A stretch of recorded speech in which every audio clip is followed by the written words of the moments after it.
हैदराबाद जाम sorrow ऐं कोठड़ी में police पारां धार मुबैना मुक़ाबलनि में 3 ॾोहारी ज़ख़्मी हालत में गिरफ़्तार करण जी दावा कई वई आहे।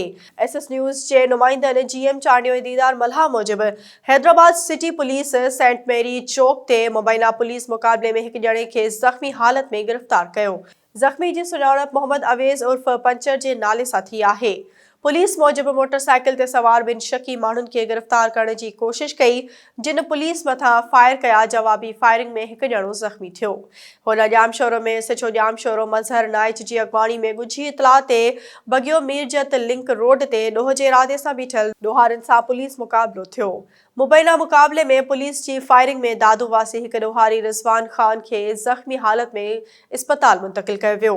पुलिस मूजिबि ॾोहारी वटां यूनिवर्सिटी जे शागिर्दनि खां फुरकियल मोबाइल फ़ोन समेत हिकु पिस्टल हथ कयो वियो। एसएचओ कोठड़ी बदरुद्दीन बुर्ड़ो जी अॻवानी में कोठड़ी जे खानपुर वारे इलाइक़े में पुलिस जे गश्त दौरान ॻुझी इतला ते ॾोह जे इरादे सां बीठल ॾोहारी सां मुबैना पुलिस मुक़ाबलो थियो। मुक़ाबले में हिकु ॾोहारी हाकिम ख़ासकैली खे ज़ख़्मी हालत में गिरफ़्तार कयो वियो ऐं संदसि कब्ज़े मां पिस्टल हथ कयो वियो।